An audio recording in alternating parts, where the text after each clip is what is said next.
mofinaina isan'andro atolotry ny mpitandrina rakotina valina maoly.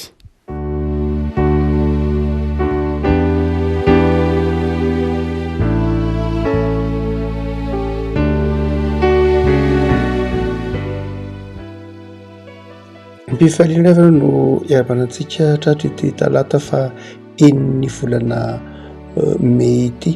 Ny mofinaina izay voalahatra ho antsika dia ny bokin'ny Joela Mpaminany, Joela toko 13.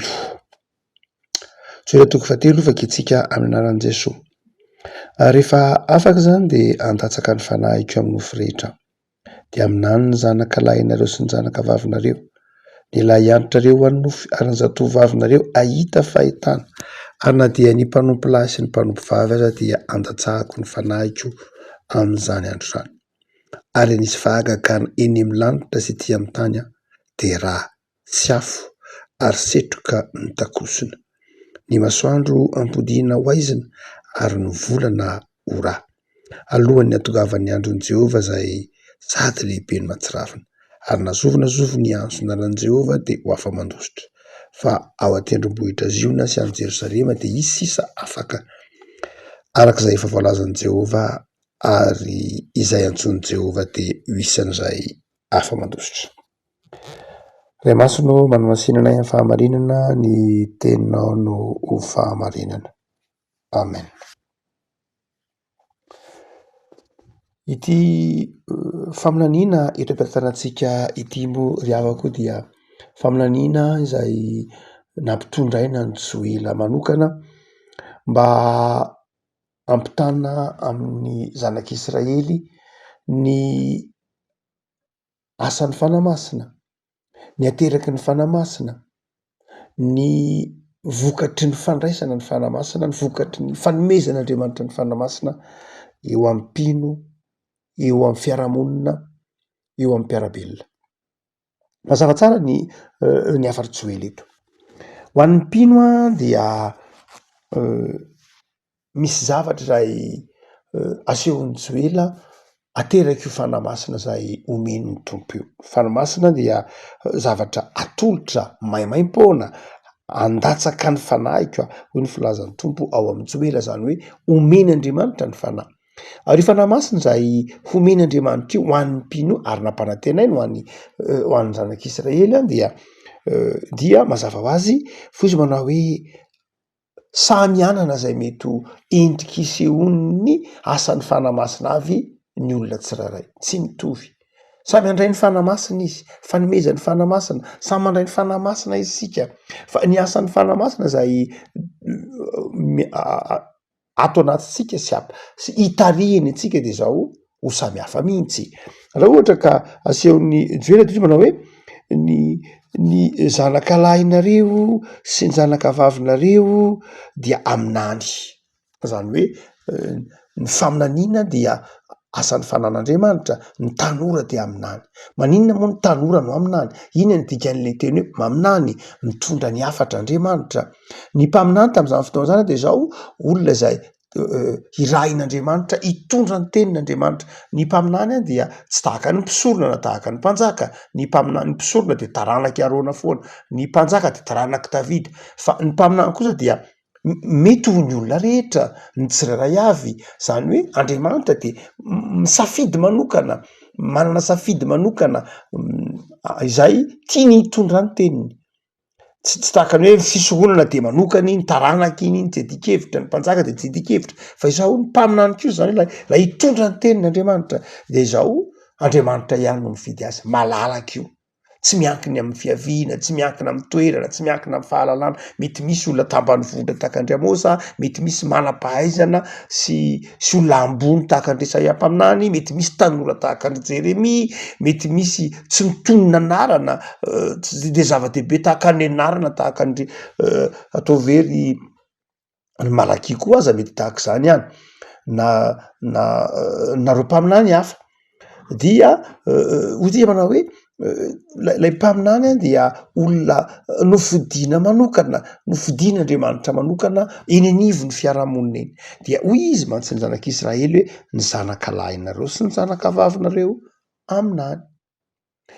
zany hoe ny mpaminany dia olona natao andehandeha tsy hoe tsy voatery hoe tsy voatery hoe mipetraka amin'ny toerana anankiray izy fa mandehandeha ny anivon'ny fiarahamonina izy zany hoe mitondra ny tenin'Andriamanitra mitety ny fiarahamonina mitondra ny tenin'Andriamanitra zay eny anivon'ny mpiarabelona rehetra eny zany hoe eto zany a dia ny tompo de miteny mana hoe ny tanoranareo ny zanakareo izay hitondra ny tenin'Andriamanitra de zao ho eny anivon'ny fiarahamonina izy ova volombelona izy zany hoe maneho lay Andriamanitra manatona ny olona Andriamanitra miteny amin'ny olona zay ny mpaminany ny mpisorona de zao ny olona manatona ny fisoronana zany hoe manatona ny tempoly ny olona manatona ny fisoronana manatona n'Andriamanitra zay ny fisoronana fa ny mpaminany kosa de zao Andriamanitra manatona ny olona Andriamanitra no manakaiky ny olona Andriamanitra no miteny amin'ny olona de hoy ny filazan'ny faminany eto hoe zanakareo a lasy ny zanakareo vavy aminany zany hoe zanakareo de toy ny anao tafika masina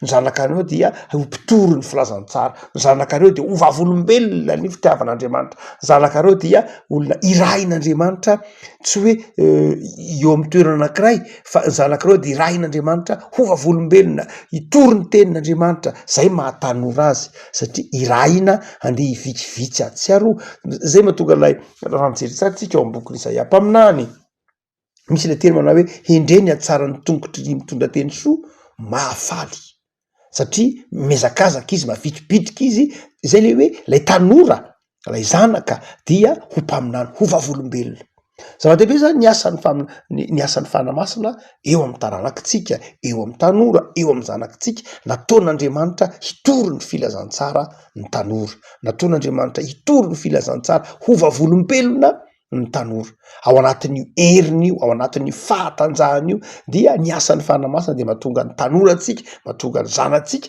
ho vavolombelona ao anatin'io hery mbola mampatanjaka azy ao anatin'io fahiratan-tsainy io dia irahin'ny tompo ho vavolombelona izy dia zava-dehibe zay fahatsapany tanora izay hoe ao anatin'io fahatanorana io izy ilain'Andriamanitra io fahatanorana io zava-dehibe amin'Andriamanitra io fahatanorana io zay mahatonga ny hoe zanakareo ny zanaka vavinareo tian'Andriamanitra io fahatanorana io ary tian'Andriamanitra ny tanora ho vavolombelony tian'Andriamanitra ny tanora hampiasa lay tanjaka lahery ho amin'ny fampahafantarana ny fitiavan'Andriamanitra ny tanora no toy mitondra ny tenin'Andriamanitra ho any anivon'ny fiarahamonina zao mondra indray mety menatra ny tanora tsy samytsoro vavolombelona any amin'ny taona 3 amby 7 sy 9 ano any a naloa kely indray nanomboka amin'ny taona 7 no amin'ny 7 ao dia nisy teto Antananarivo na teto Madagasikara mihitsy aloha Antananarivo ny tena roborobono le tsiny hoe ezaka vaovao mahafaly ny ezaka vaovao mahafaly a tamin'izany fotoana zany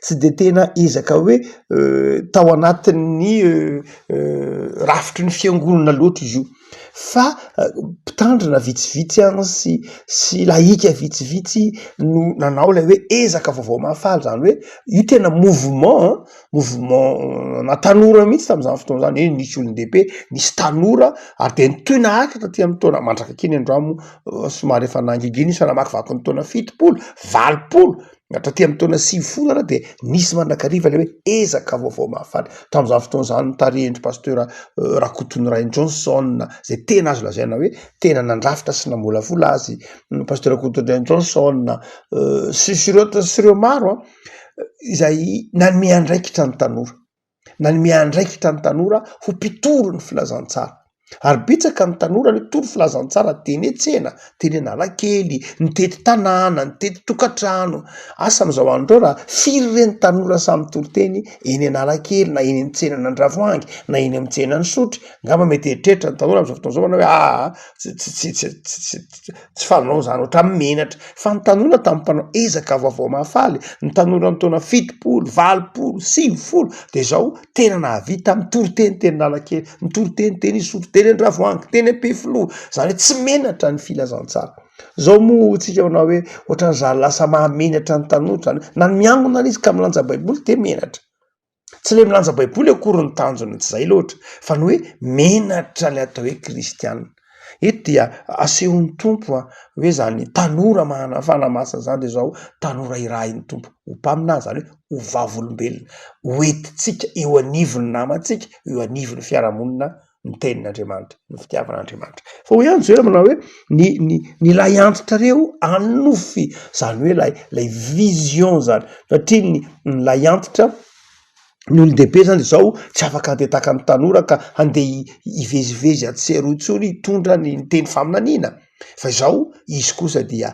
hanonofy izy lay hitondra viny izy hitondra hitari-dalana ho mari-dalana izy ho repère izy zava-dehibe zany ny tanora manana ny fanompony fa ny lehibe indray de zao anana vision izy lay anana hoe zao no mety hitodika amin'ny ho avy izy mandrakariva mantsy ny fahalehibeazany de mampitodika ny olona milasa ary dia ndraindray verina hoe lay tombolamena de efa lasa hoe tamin'ny andronay tsara tamin'ny andronay ny olona mivavaka tamin'ny andronay feny fiangonana tamin'ny andronay montina mpiangona tamin'ny andronay nihira mafy mpiangona de lasa zay no lasa nofinofiny ny olon-dehibe fa eto le hoe lay antotrareo anofo de zao hitodika amin'ny ho avy izy tsy hoe tsy ilaina ny lasa mazava ho azy ilaina ny lasa fa hitodika amin'ny ho avy izy hitodika amin'ny ho avy izy hanome maridalana irony tanora maminany hanome maridalana irony tanora iainy ny filazantsara mba hibanjana kokoa ny ho avy izany hoe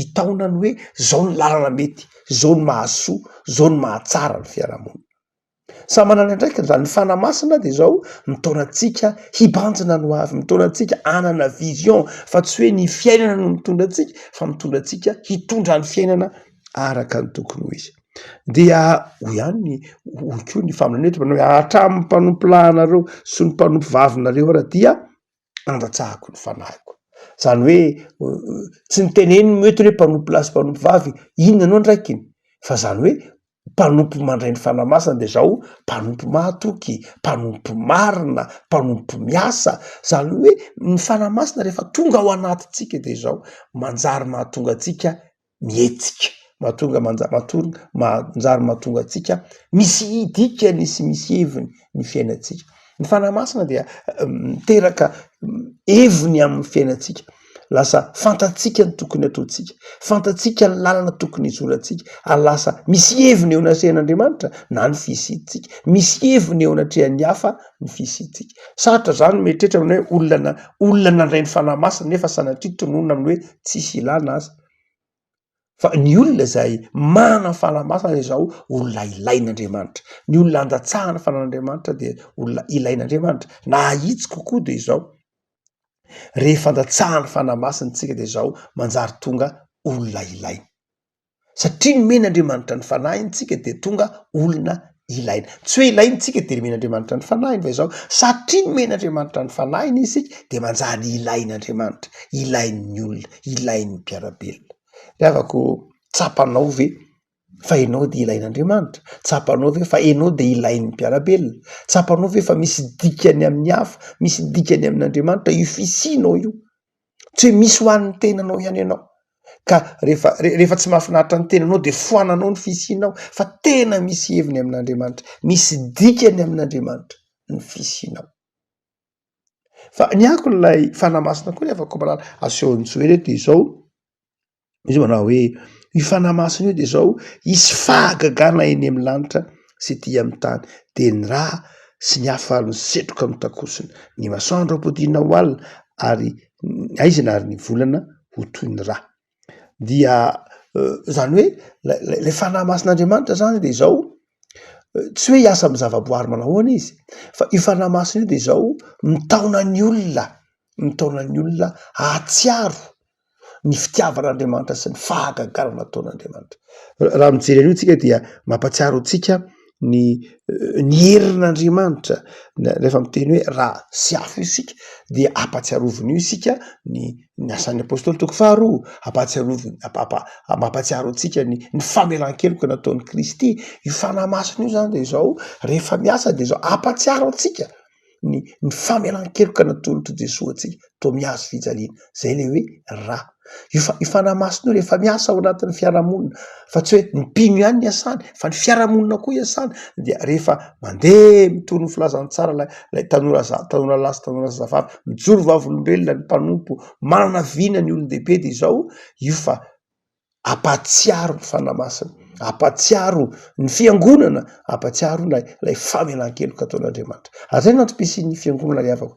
Ny antom-pisian'ny fiangonana de zao mampatsiaro lay rà, mampatsiaro lay rany Kristy zay namonjy antsika, mampatsiaro ny rany zanak'ondry zay nahazahoantsika famelan-keloka, mampatsiaro ny rany lay zanak'Andriamanitra mato amin'ny hazo fijaliana nanadio antsika.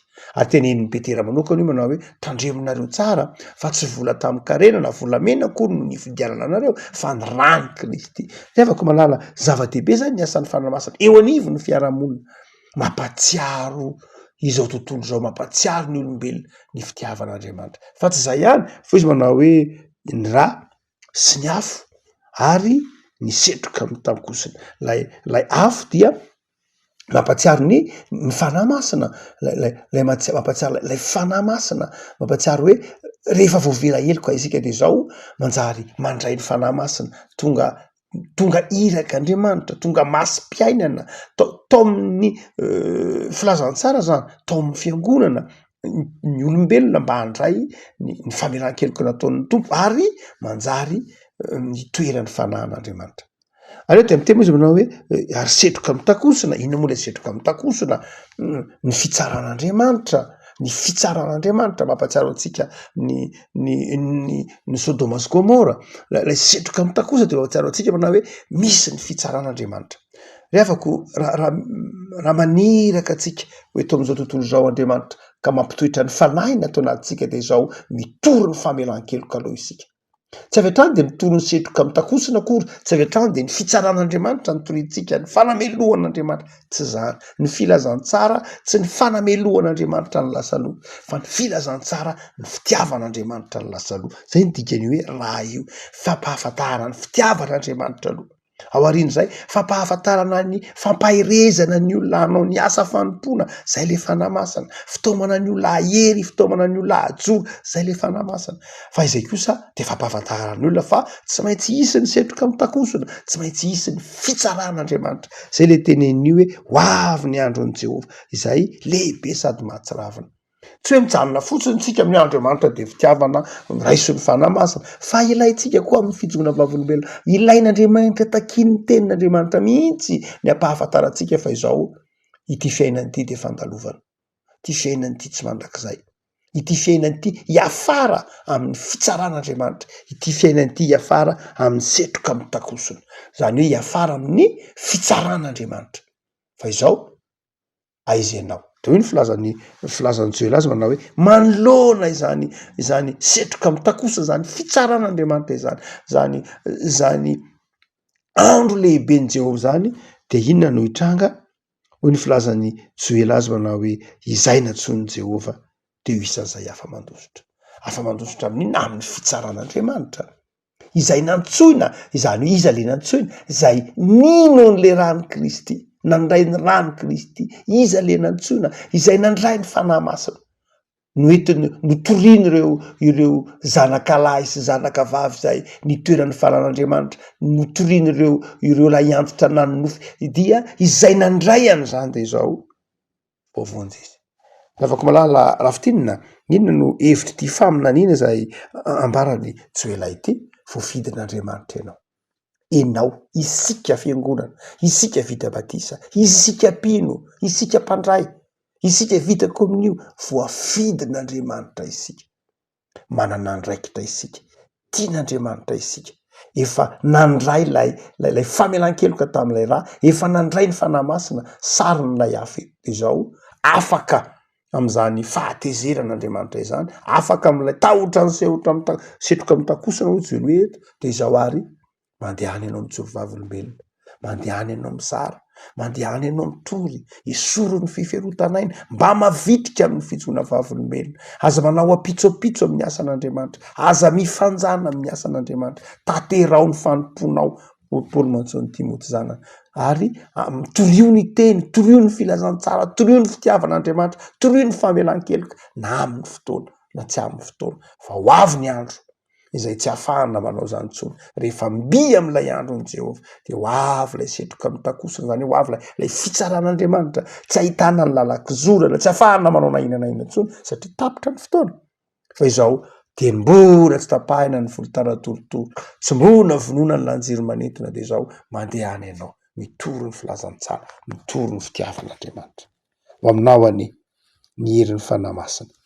Ivavakisika tompo aozoraonao zay noho ny amin'ny soratra ao masina izay mampahery anay, mampatsiaro anay fa voavelany elokay ary manana adidy tory ny filazantsara amin'ny mpiarabelona aminay zahay.